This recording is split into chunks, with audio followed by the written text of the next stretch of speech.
이번 고난주간 저녁 집회를 통해서 예수님께서 광야에서 겪으셨던 세 가지 시험을 우리가 살펴보고 있습니다. 첫째 날 생존의 시험에서는 우리를 살게 하는 근거가 어디 있는가 우리 함께 생각해 보았습니다. 사람은 이 땅 위에 떡으로 생존하는 것이 아니라 하나님의 말씀으로 살아가는 존재입니다. 그 말은 자기의 능력과 노력으로 사는 것이 아니라 오직 하나님께 주시는 힘으로 살아가는 존재라는 것입니다.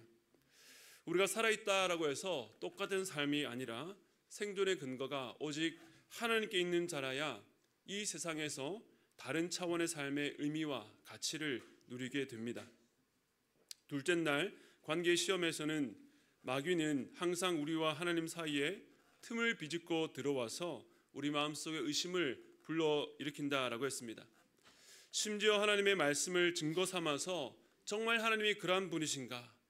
우리의 상황과 환경 속에 하나님을 일정한 틀, 시험대 위에 올려놓고 만일 그대로 행하면 하나님이시고 그렇지 않으면 없으신 분이라고, 하나님이 우리 안에 계신가 그렇지 않은가를 끊임없이 시험해 보라고 부추기는 것입니다. 그러나 우리는 변함이 없는 하나님의 말씀을 붙들고 어떤 상황 가운데서도 우리를 붙드신다 약속하신 그 하나님을 신뢰하며 오늘 주어진 삶을 걸어가야 되는 것입니다. 이 두 가지 시험에서 발견할 수 있는 공통점이 있다면 마귀가 모두 만일 하나님의 아들이거든 이라고 하면서 시험한다는 것입니다. 하나님의 아들로서의 위치를 증명해 보라는 것입니다. 그런데 주님께서 시험에 대응해 나가시는 모습을 보면 하나님의 아들이라는 신분을 내세우지 않고 오히려 한 인간으로서 이 시험에 대응하는 모습을 볼 수 있습니다. 먼저 첫 번째 시험에서 예수님은 하나님의 아들은 떡으로만 살 것이 아니다 라고 말하지 않고 사람이 떡으로만 살 것이 아니라고 하셨습니다. 두 번째 시험에서도 주 너의 하나님을 시험하지 말라고 하시므로 모든 성도들이 어떤 상황과 환경 가운데서도 하나님을 시험하지 말아야 된다라고 말씀하셨습니다. 무슨 의미입니까? 예수님이 받으신 시험은 하나님의 아들만 겪는 시험이 아니라 모든 성도들이 그 인생 가운데 계속해서 부딪혀야 될 시험이기 때문입니다.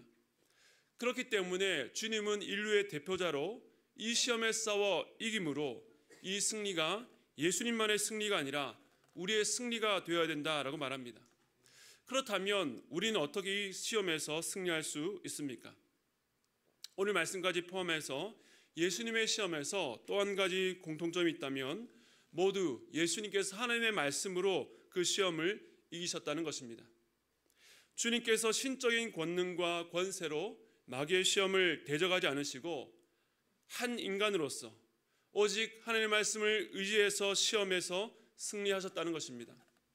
성경은 단지 글이나 정보, 지식에 불과한 것이 아니라 성령의 감동하심으로 기록되어서 우리를 향한 하나님의 계획과 뜻이 있는 하나님의 말씀입니다.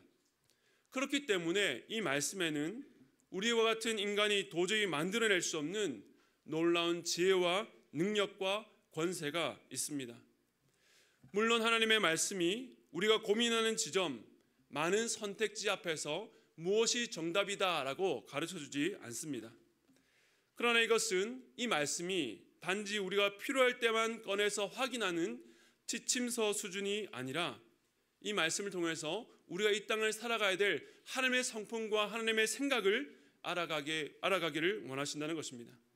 이 말씀은 오랜 역사 가운데 수많은 하나님의 백성들이 여러 상황 가운데서 혼란 가운데서도 하나님의 인도하심을 받을 수 있었던 빛이었습니다. 그러므로 하나님의 말씀을 사랑하는 여러분 되시기를 주님의 이름으로 축복합니다.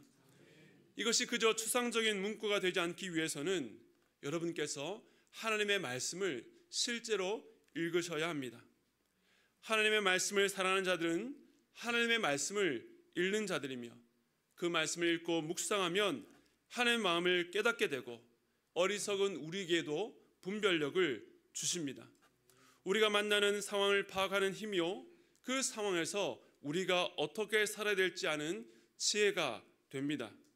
또한 그 말씀 속에 약속을 붙잡아 기도하는 자에게는 그 삶 속에 하나님의 능력이 나타납니다. 고난주간 저녁 집회는 오늘로 끝이 나지만 여러분의 인생 가운데 이 말씀을 계속 붙들고 나가면 그 말씀의 생수가 날마다 여러분을 하여금 살아나게 하며 시험 가운데 승리하게 할 줄로 믿습니다. 오늘은 예수님께서 받으신 세 번째 시험 성취라는 제목으로 하나님 말씀을 나누겠습니다. 아까 제대로 못 읽었으니까 우리 8절과 9절 다시 한번 읽겠습니다. 준비됐나요? 네, 읽겠습니다. 시작. 마귀가 또 그를 데리고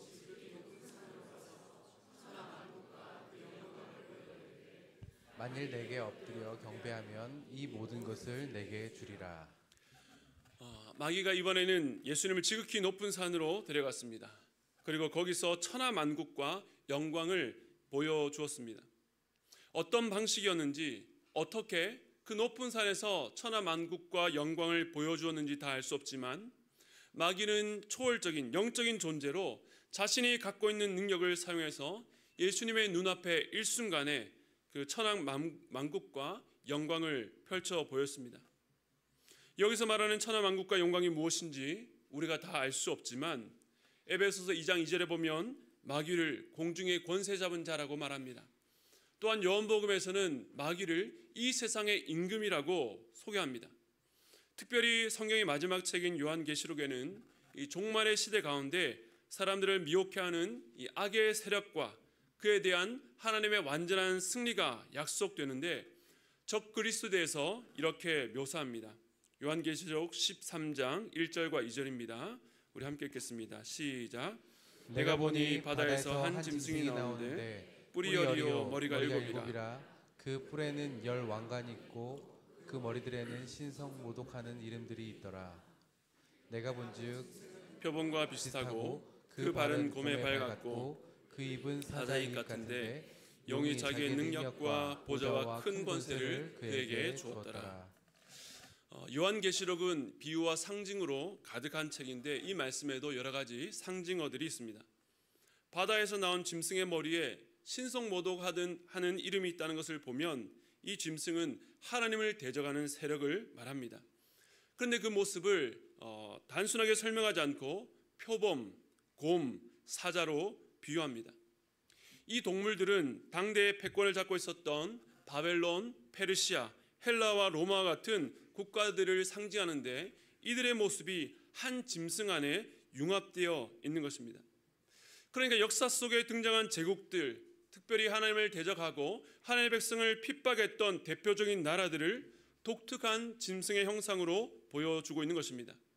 그 잔인함과 포악함과 폭력성의 특징을 짐승에 비유해서 말하고 있습니다. 그런데 용이 이 짐승에게 자기의 능력과 보좌와 큰 권세를 주었다라고 말하고 있습니다. 그런데 이 용의 정체에 대해서 그 앞에 있는 계시록 12장 9절에 이렇게 말합니다. 큰 용이 내쫓기니 옛뱀 곧 마귀라고도 하고 사탄이라고도 하며 온 천하를 꿰는 자라. 그가 땅으로 내쫓기니 그의 사자들도 그와 함께 내쫓기니라. 용이 무엇이라고요? 마귀입니다. 그런데 용이 그 천상에서 이 땅으로 쫓겨났는데 그 땅에서 하는 일이 바다에서 나온 짐승들, 교회를 박해했던 나라에게 자신의 능력과 권세를 준 것입니다. 즉 성경은 악한 마귀가 쫓겨난 이 세상 가운데 일정 부분 권한을 갖고 다스리고 통치하는 권세와 힘이 있다라고 말합니다. 그것이 추상적이지 않고 실제로 역사 가운데 하나님의 백성들을 핍박하고 압제하는 방식으로 일어난다고 말합니다. 마귀는 오늘날에도 자기가 가진 권세로 교회를 핍박하는데 한편으로는 폭력과 선동으로 박해하지만 더 많은 경우 자신의 힘을 과시하며 사람들을 유혹하는 방식으로 자기 아래에 복종하게 만듭니다. 그런데 그것이 결코 혐오스럽고 기괴한 모습으로 다가오지 않고 각 시대마다 사람들이 선망하고 꿈꾸고 좋아할 만한 모습으로 그 시대의 천하만국과 영광으로 다가온다는 것입니다. 오늘 본문의 마귀가 예수님께 보여준 천하만국과 영광이라는 것이 무엇일까요? 그것은 시험 받는 자가 앞으로 성취하려고 하는 어떤 목표 혹은 세상이라고 말할 수 있습니다. 우리가 무언가를 성취했을 때에 세상을 다 얻은 것 같은 느낌을 받습니다. 시험에서 좋은 성적을 얻었을 때에, 가고 싶은 학교에 합격했을 때, 취직했을 때, 직장에서 승진을 하거나 엄청난 실적을 올렸을 때, 또 사랑하는 사람과 결혼하게 되었을 때에, 우리 자신의 경우에도 그렇지만 우리의 자녀들에게 이와 같은 일이 일어났을 때에 우리는 성취의 기쁨과 희열을 맛보게 됩니다. 한 인생이 이 땅을 살아갈 때에 자기가 세운 그 목표를 향해 나아가는 것, 열심히 최선을 다해서 노력해서 그 목표를 달성하는 것, 참 멋져 보입니다. 그 성공 스토리는 많은 사람들에게 영감을 주고 더 많은 사람들이 그러한 길을 걸어가도록 격려하기도 합니다. 그래서 서점에 나가보면 정말 끊임없이 자기 개발서들이 나오고, 유튜브에는 성공하는 비결, 자기를 관리하고 자기를 레벨업하기 위해 해야 될 여러 가지 방법들을 제시하며, 그야말로 온 세상이 성공 스토리를 홍보하고 판매하고 있습니다. 어떻게 보면 인류의 역사는 사람에게만 있는 이러한 이상 실현의 욕구, 꿈을 꾸고 성취하기 위해 노력하는 사람들을 통해서 발전해 왔다라고 볼 수도 있습니다. 이것은 참 아름다운 이야기인 것 같지만, 만약 그 목표가 잘못되어 있다면, 그리고 잘못된 방식으로 그 목표를 이룬다고 한다면, 이것은 아름다운 이야기와는 상관없는 정말로 비극적인 이야기가 됩니다. 돌아보면 인류 역사 가운데 일어난 문명의 발달만 아니라 인류가 겪었던 수많은 전쟁과 비극, 범죄들은 한 인생이 자신의 삶에 어떤 목표를 세우고 그 목표를 향해 성취해 나가는 과정을 통해서 일어났습니다. 때로는 서로의 야망이 부딪혀 다툼이 일어나고, 어떻게 해서든 경쟁에서 이기기 위해서 악한 모든 방법이 동원되는 것입니다. 그 사랑과 그 목표 사이에 무엇이 끼어든 것입니까? 바로 악한 세력, 공중권세 잡은 자 마귀가 인간에게 목표를 보여주고 그 목표를 달성하는 방법이 있다라고 유혹한 것입니다.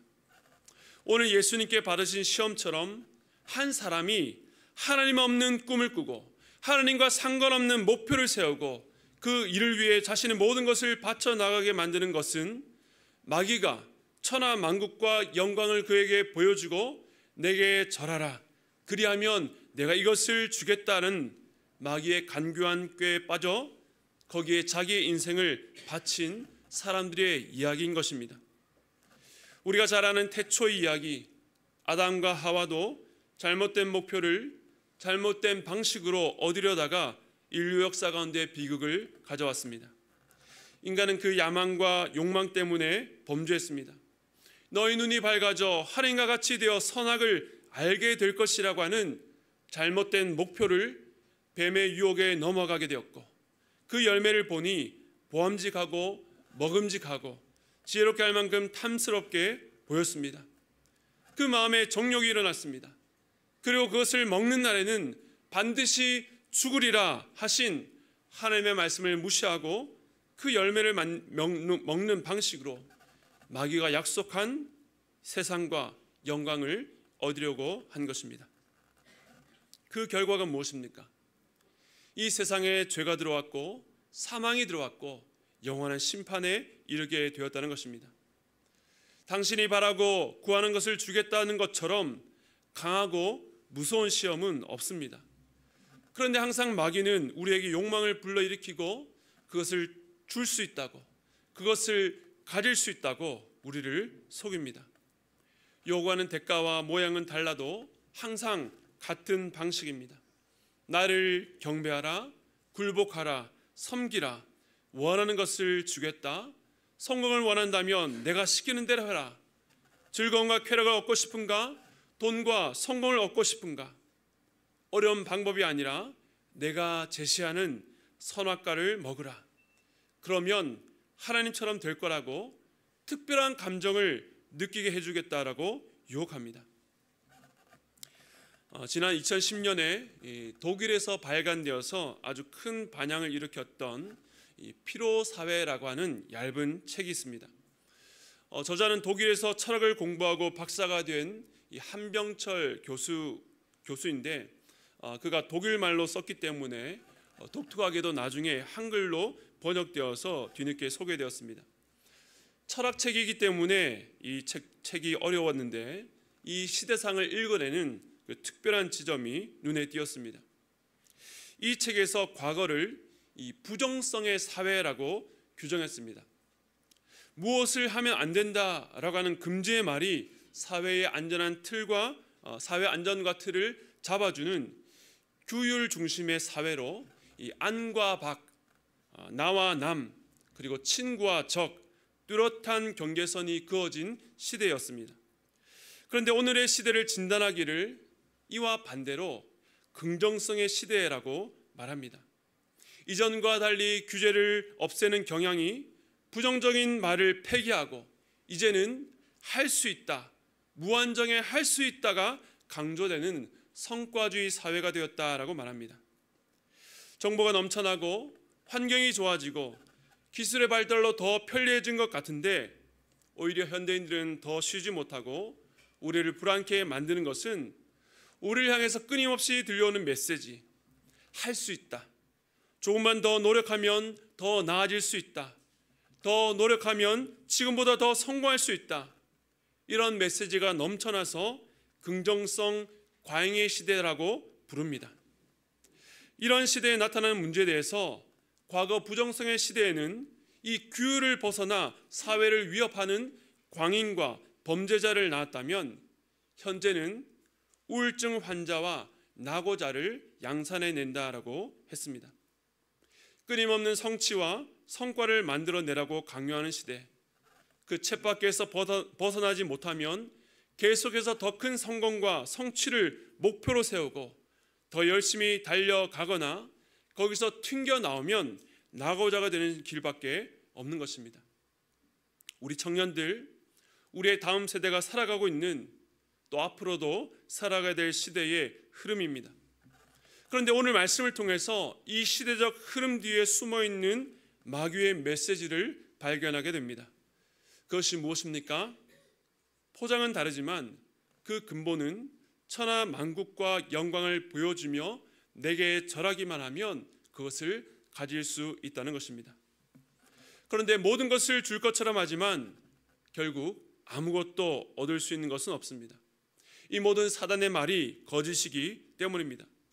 마귀는 세상에 있는 모든 것을 자기 마음대로 할 수 있는 존재가 아닙니다. 그저 자기에게 허락된 영역에서 세상을 지배하고 유혹합니다. 자기가 가진 것을 부풀려서 사람들에게 전부인 것처럼 보이게 합니다. 하지만 마귀는 이 세상의 주인이 아닙니다. 그가 우리에게 주겠다고 하는 것은 그 모든 것들은 실상 자신의 것도 아니고 그것을 가졌다고 거기에 참 만족도 없습니다. 그런데 마귀는 계속해서 자기에게 절하면 주겠다고 유혹합니다. 내게 엎드려 경배하라, 마땅히 경배를 받아야 될 하나님의 자리를 대신하겠다는 것입니다. 하지만 안타깝게도 이 마귀의 어리석은 유혹 앞에 넘어지는 수많은 사람들이 있습니다. 마귀가 자기 인생 가운데 보여준 욕망을 이루고 성취하기 위해서 끊임없이 그를 경배합니다. 뿔 달린 마귀가 아니라 자신의 욕망을 끊임없이 탐구하고 경배합니다. 그 결국이 무엇입니까? 바라는 것을 얻지 못하고 자신의 영혼도 망치는 이중불행을 당하는 것입니다. 그에 대한 예수님의 답변을 보겠습니다. 마태복음 4장 10절인데요. 우리 함께 읽겠습니다. 시작.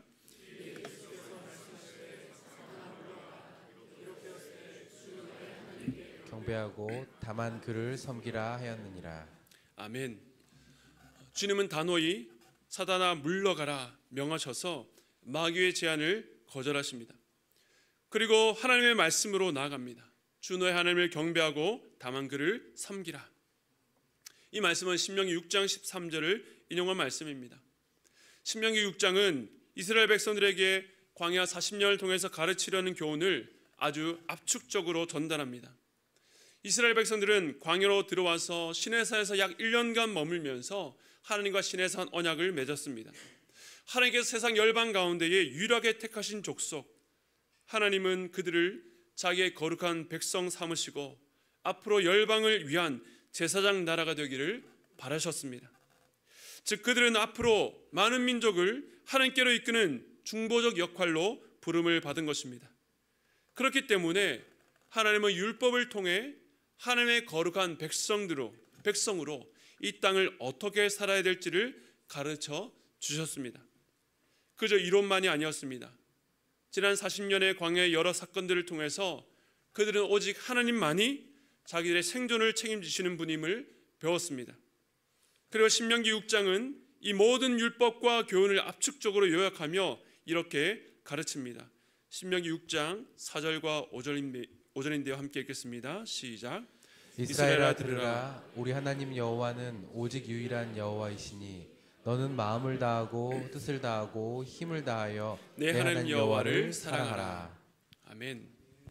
하나님께서 이스라엘을 열재앙으로 홍해로 또 출애굽시키셔서 40년 광야길을 걷게 하신 이유, 그 백성들에게 바라시는 것 한 가지는 마음과 성품을 다해 여호와 하나님을 사랑하라는 것입니다.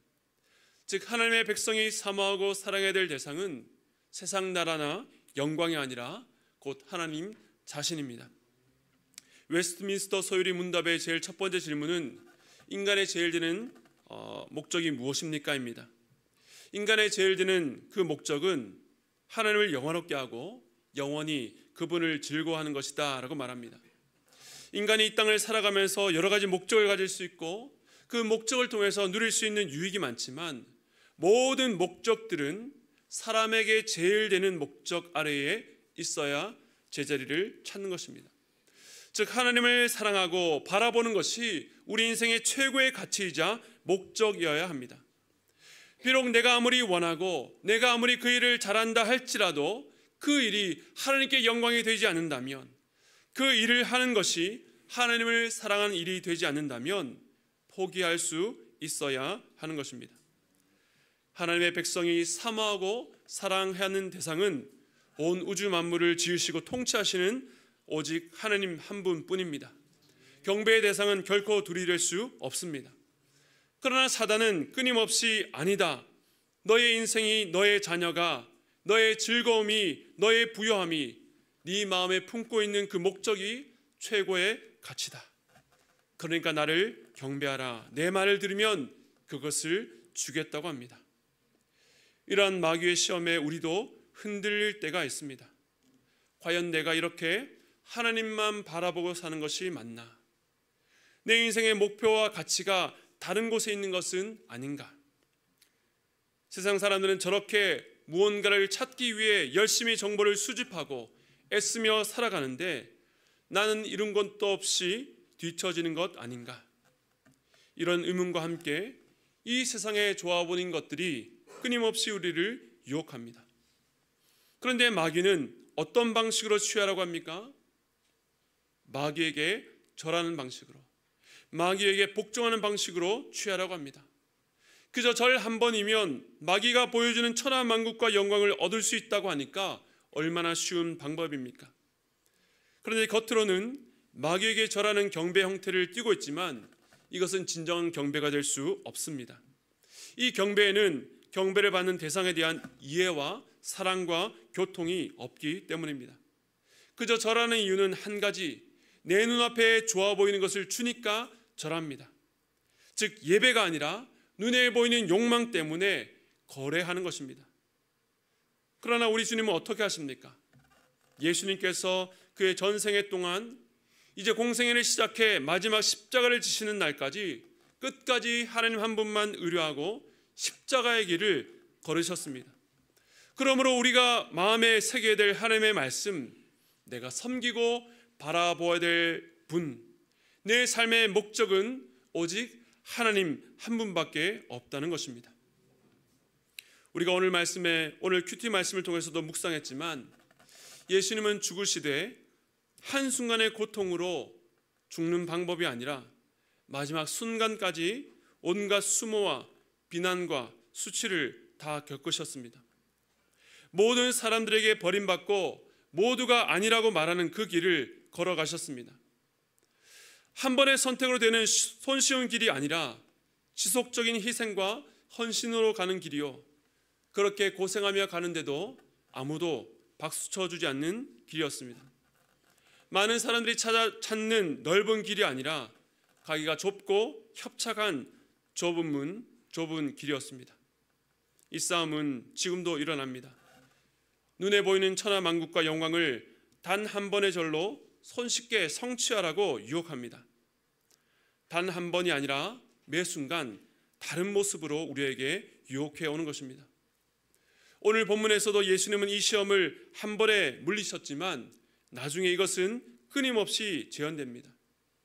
예수님께서 가이사랴 빌립보에서 제자들에게 사람들이 인자를 누구라 하느냐라고 물으시고 이제는 너희는 나를 누구라 하느냐라고 물으셨습니다. 그때 베드로가 주는 그리스도시요 살아계신 하나님의 아들입니다 라고 답했습니다. 그 대답을 듣고 예수님은 이후에 자기가 많은 고난을 받고 죽을 것을 제자들에게 말씀하셨는데 조금 전 그렇게 훌륭한 믿음의 고백을 했던 베드로가 이제는 예수를 붙들고 항변하며 안 된다고, 일이 결코 죽게 미치지 않을 것이라고 말했습니다. 그때 주님의 답이 무엇입니까? 마태복음 16장 23절입니다. 우리 함께 읽겠습니다. 시작. 예수께서 돌이키시며 베드로에게 이르시되